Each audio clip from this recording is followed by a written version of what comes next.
Because there are humans everywhere, crime happens everywhere.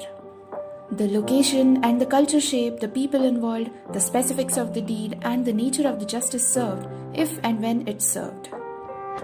The same holds true for crime fiction. Plenty of different national strains of pulp have cropped up, but crime stories set in Britain or following subjects of the crown have flourished in particular. The subgenre of British crime is vast and varied, and not always confined to the UK, but for a condensed syllabus of the last 70 years, these are the essential films that capture the breadth of it, from Cockneys to Caine, hoodlums to the high class. Welcome to Cinematic. This video is about the 15 essential British crime movies. But before I start, I request you to subscribe to our channel, like and share this video, and stay tuned with Cinematic. To start with, The Night and the City in 1950. Yes, right on the premises.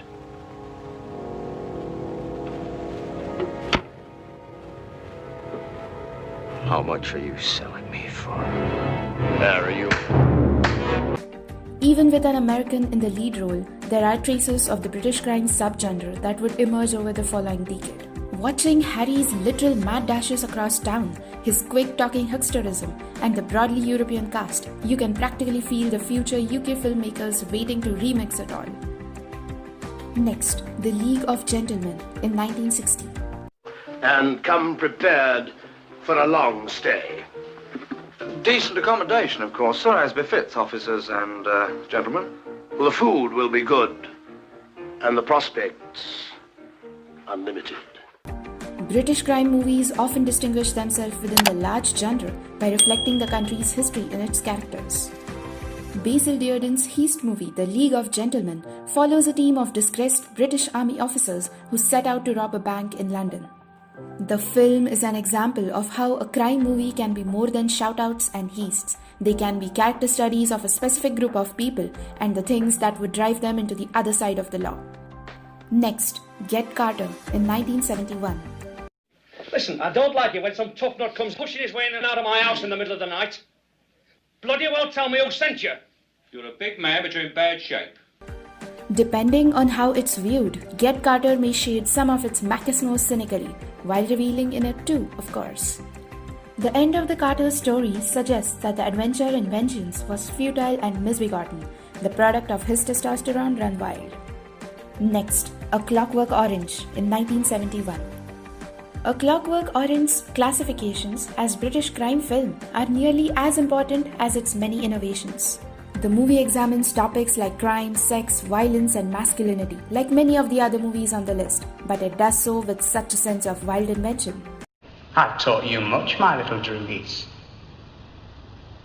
Now tell me what you had in mind, Georgie boy. The evil on display doesn't conform to our time or reality. It's heinous and colourful and anarchic and classically scored, all while reflecting a dark, eternal truth. Next, the first great train robbery in 1978. It takes a bold man with a brilliant plan to take what has never been taken before. Such skill. An indelible characteristic of British crime movie is its characters' relation to class. Usually, this means that we're following men hoping to rise in society. But what about the crooks who are already at the top? He is, in fact, a master thief with his eyes set on a train full of gold. Next, The Long Good Friday in 1980. You two can't wait to get out of here, can you? I always react like that to bombs blowing up, mass murders. It's a hang-up of mine. It's coming to something when the mafia can't handle a little problem, isn't it? A little problem? Tony, did you hear what he said? A little problem. What makes the Bob Hoskins starrer Gangster movie an all-timer is succinctly summarized in a speech given by the main character, Harold Shan, to some wavering mafia partners near the end of the film.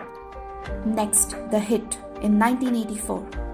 The Hit brilliantly mixes desperate tones, being simultaneously light and violent, and picks apart a central tenet of the genre. The worst place to be is on the wrong side of the gun. Next, Mona Lisa in 1986. Starring two legends of the category, Bob Hoskins and Michael Caine, Neil Jordan's crime romance dives deep into the seedy streets of London and the characters that thrive there. Few movies in the genre embed themselves as deeply into the street-level scene like Mona Lisa does, or for that matter, take on the perspective of the women, too often seen as expendable in these films. Next, Lock, Stock and Two Smoking Barrels in 1998. Guy Ritchie's arrival on the scene essentially changed the tenor of the British crime drama forever after.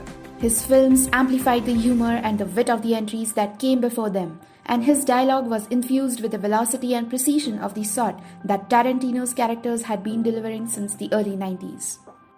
That influential blueprint started with this classic, featuring a poorly planned heist, high-level filmmaking, and a few unknown actors, Jason Statham and Vinnie Jones among them. Next, The Limey in 1999. The Limey is a hybrid crime movie that transcends the sum of its parts to become something all of its own. Next, Sexy Beast in 2000. From the outside, Jonathan Glazer's feature debut plays safely within the confines of the gangster flick. The film dives deeper into the criminal psyche that the rest of the genre dares to go, illustrating the ugly fear that lives inside these men who work so hard to seem so cool. Next, Eastern Promises in 2007. For most of this list and the category on the whole, British means native-born British, rather than being a reflection of the country's actual population. David Cronenberg's second criminal effort, After a History of Violence, partly corrects that. For Cronenberg, this is what crime in Britain looks like. It's ugly, bloody, and doesn't always speak with a cocky accent. Next, Layer Cake in 2004. If we're talking about the films that are absolutely essential to the British gangster canon, there is the temptation to group Matthew Vaughan's directorial debut in with the early work of Guy Ritchie. Next, In Bruges in 2008. Let's be clear, this is an Irish crime movie with an English crime movie bad guy. Considering the Emerald Isle's rich and complicated history, Irish crime fiction could easily justify its own list, with a large part of those films taking place post-American immigration, but for the sake of completeness here, I am going to cheat a bit.